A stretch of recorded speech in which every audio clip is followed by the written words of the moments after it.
Another great show on tap for you all today on Philadelphia Eagles Now by Chat Sports. I'm Chase Senior. But first, yesterday's show, I had said by the end of the week we want to get to 35,000 subscribers. And like Eagles fans always do, you showed up and you showed out. 75 subs away from getting to that mark, and we're going to do it here with this show. If you want videos every single day on the Birds, year-round coverage, news, rumors, analysis that's informative and entertaining, lock us in, subscribe to the show. We also go live every single Thursday, and we do watch parties as well, because this is the standard for the best Eagles coverage right here on YouTube.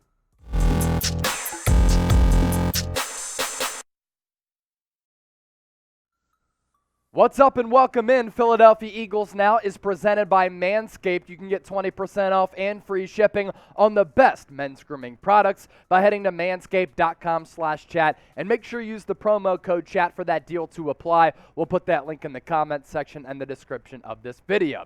So we begin with this, and on the back half of the show, we'll talk about whether or not Nick Sirianni should bring back Frank Reich, who used to be his boss, but in a turn of events, he would be Frank Reich's boss if he came in to coach once again for the Philadelphia Eagles. But let's talk about Johnathan Abram, because I was getting ready for the show, and I was going to talk about how the Eagles should sign Johnathan Abram, or at least explore the possibility. It's not going to happen any longer because the Packers have claimed Johnathan Abram after he was let go by the Las Vegas Raiders. Now, here's why it would have made sense for the Eagles to bring in Abram, who is certainly an intriguing player because of the pedigree, the ability, and still what I believe to be is potential for the 26-year-old, but also at the same time, when it comes to him against the pass, he's been a turnstile so far in his NFL career. But why it would have made sense if he were to clear waivers, and if Howie Roseman wanted to take a chance, the Eagles need safety depth, as we talked about. He has pedigree, 27th overall pick back in the 2019 NFL Draft. He's still young, and I do believe there's a better player in there than what he has shown on tape with the Raiders. And by coming to a better situation, because the Raiders are an abysmal, disastrous franchise, the Eagles, on the other hand, one of the more well-run organizations in the sport, in doing that and going from an unstable situation to a good one, you can rebuild his confidence to a certain degree and maybe get him back on track to be that player that the Raiders had envisioned when they took him late in the first round. I do like the way that he plays, and he certainly became a star during Hard Knocks a couple of years ago because this dude would run through a cement and brick wall if that's what it took to win a football game. He is a hard hitter with absolutely no fear, and of course that's perfectly aligned with what the city of Philadelphia wants to see from its players in midnight green. But since 2019, he has not been good. Specifically this year, once again, in a new defense under Patrick Graham, formerly the defensive coordinator with the New York Giants, his overall grade, 49.5. His run defense grade, 43.4. Pass rush, 66.5. And his coverage grade, not good either at 51.5. By the way, league average for Pro Football Focus is 70. He is well below the standard there in all of those categories. And then also, really the biggest downfall from Abram, when you play safety, you of course have to have good ball instincts. You have to be good against the pass. Johnathan Abram hasn't been, especially against elite, potent offensive attacks. You look at his coverage stats against KC in his career 4 games. Targeted 20 times. He's given up 19 catches for 266 yards and 1 touchdown. As for his utilization, it's kind of like Jamal Adams. Not as a deep safety who is that center field type and a ball hawk. Instead, he's kind of a box safety who's that hybrid linebacker nickel safety type of player. So I'm thinking, okay, have the Raiders been using him wrong? Because he does have value as a guy who can play against the run, and when you put him in the correct scheme and utilize him to best fit his skill set, he can be a better player, but up to this point, he just hasn't lived up to expectations. So today's poll question is this: are you mad the Eagles didn't pick up Abram after now he's going to the Green Bay Packers? M for mad, W for who cares? Let me know right now in the comment section. Let's go back to the pre-draft process when he was playing at Mississippi State. This is the NFL.com scouting profile from Lance Zierlein at the time. And it's ended up being pretty true. So good evaluation for Zierlein here.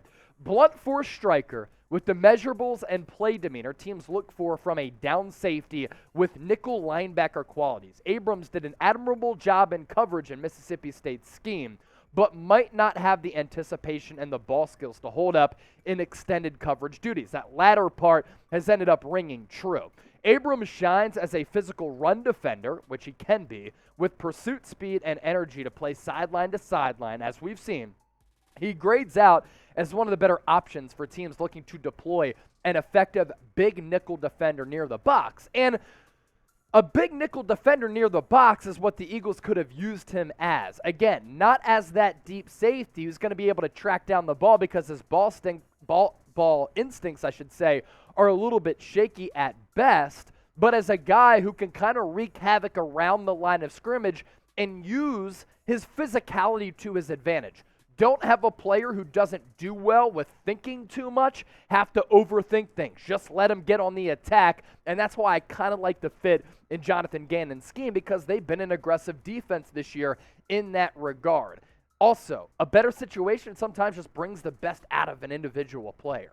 As we've talked about, the Raiders for 2 decades now, going back to Rich Gannon winning MVP in the early 2000s, have been just a bad overall franchise. They don't win, they can't evaluate talent, they struggle to develop talent. So a better situation can maybe maximize a certain individual, and the Eagles defense a better situation than the Raiders right now. The Eagles have allowed 17 points or fewer in 7 straight games. It's the longest active streak in the National Football League, and it's their longest going all the way back to 2001 when legendary defensive coordinator Jim Johnson was calling the plays for the Birds.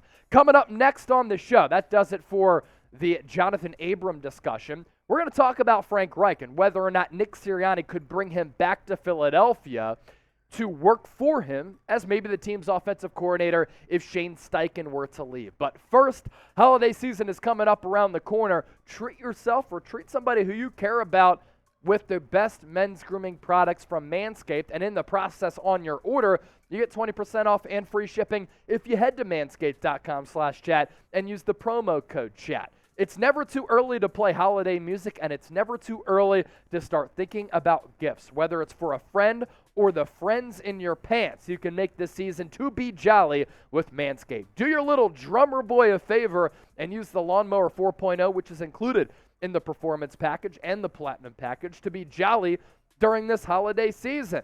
Then add in Manscaped's top-of-the-line shower products to have the people thinking, all I want for Christmas is you, and that's what your significant other will be saying as well. Santa cares about his sack, and now it's time for you to care about your sack. Look nice when you get naughty by going to manscaped.com and use the code CHAT to get free shipping and 20% off. The Manscaped Platinum Package, the one-stop shop for the man who deserves it all. It has everything needed to help you deck the halls from face to balls just in time for mistletoe season. The Platinum Package has each product from the best-selling Performance Package Plus, Ultra Premium, Body Wash, Ultra Premium 2-in-1 Shampoo, Conditioner, as well as that travel bag, which I just used as I took a trip to Florida to celebrate my stepdad's 80th birthday. One more time, manscaped.com/chat, promo code chat for that deal to apply. That link is available in the comment section and the description of this video. And now let's talk about Frank Reich.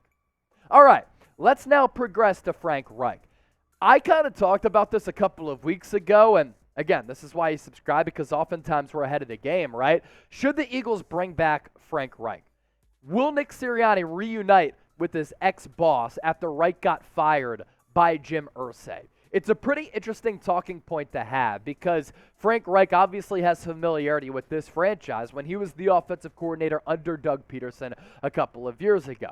Fired during his 5th year as the head coach of the Indianapolis Colts back a couple days ago, the former Eagles offensive coordinator under Doug Peterson had a lot of success with his development of Carson Wentz and then the adjustments that needed to take place after Wentz went down with that knee injury in 2017 when the offense had to get tinkered with to cater to Nick Foles. And I actually think that Reich in Indianapolis had a pretty good tenure there. He finished 40-33-1, and I just think it's a problem with Jim Irsay. Jim Irsay has always been a little bit wonky and still is a little bit wonky. He's just an impulsive owner. And I thought that Reich did a pretty good job at Indianapolis with no legitimate quarterback throughout his tenure.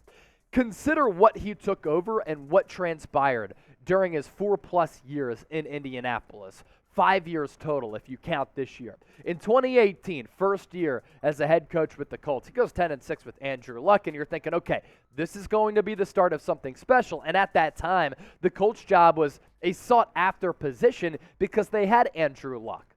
Then he gets injured, Luck does, and decides to retire out of nowhere. So Reich then has to take over what he thought was going to be an Andrew Luck team for the next 5 to 10 years, and Jacoby Brissett and Brian Hoyer are the quarterbacks. And given those circumstances, still went 7-9. The following year in 2020, with a washed Phillip Rivers, Colts still went 11-5 and nearly beat the Buffalo Bills in the first round of the playoffs. Last year, they were in a position to make the playoffs, and then Carson Wentz kind of shit the bed down the stretch of the regular season. They could not beat Jacksonville in a winner-go-home game at the end of the regular season, 9-8. And then this year, Matt Ryan's arm was more cooked than Ben Roethlisberger's, and that's really saying something. And then they pivoted and shifted gears to Sam Ehlinger, who I just don't think is a starting caliber quarterback in the NFL. Reich went 3-5-1. And when Frank Reich left the Eagles after the 2017 season to take the Colts job, I thought that the Eagles offense really missed him. Doug Peterson couldn't adjust. Doug Peterson struggled to find a groove offensively without Reich, who he credited with having a lot of instrumental, profound impacts on that Eagles offense. And if Shane Steichen were to leave, who's the current play caller and offensive coordinator for the Eagles, if you could bring in Frank Reich as an offensive coordinator, that's a really good way to absorb the blow of Steichen leaving, because he has become one of the more sought-after offensive gurus in the NFL who could become a head coach in the head coaching cycle after this year in 2023. This coming from Benjamin Albright here, who's done a decent job of breaking stories over time, but I actually am popping this up because I agree with him. Asked a few front office types for the hot names for this head coaching cycle coming up in 23. Shane Steichen, unanimously mentioned. DeMeco Ryans, he's the coordinator, defensive coordinator for the Niners. Had an interview last year with the Minnesota Vikings, went back to San Francisco. Dan Quinn, of course. Jonathan Gannon, defensive coordinator for the Birds. He interviewed for the Texans last year before that job went to Lovie Smith. Mike Kafka, former Eagles quarterback. Clint Hurt, Gerard Mayo, and Frank Reich were all mentioned. So I think Reich will have another opportunity in this upcoming head coaching cycle because of his experience as a quarterback in the NFL. Of course, he took over for Jim Kelly in that infamous game with the Buffalo Bills back in the early 90s. And then his head coaching stints with the Chargers, Birds, and Indianapolis Colts were pretty impressive. But if he doesn't land a head coaching job, him coming back to Nick Sirianni and the Eagles, they're said to be very close. That could be a nice little pickup for the Birds if Steichen were to leave and if Brian Johnson weren't named offensive coordinator, and if he didn't leave, because he's probably next in line if Steichen were to depart. Sirianni giving up play calling has helped the Eagles offense, and right calling plays would be nice. So again, if Brian Johnson were not to be the offensive coordinator, if he went somewhere else and Nick Sirianni wanted to continue what has worked of him not calling plays, and he wanted to give those duties to somebody else if Steichen were to leave, Frank Reich would obviously be a very good replacement because him and Sirianni are very tight, and we know what Reich's resume is. So with that, let's ask you this. Your level of interest in Frank Reich is what? Scale it for me from 1 to 100. 1, no interest at all. 100, all in. I'm probably at about an 80, 85, but of course, it all depends on what happens with the aforementioned Shane Steichen. Appreciate everybody for tuning into the show. If you're a real one, comment real one. If you want one of these shirts, get your real one shirts, and don't forget to subscribe. We're on the road to 35,000 subs.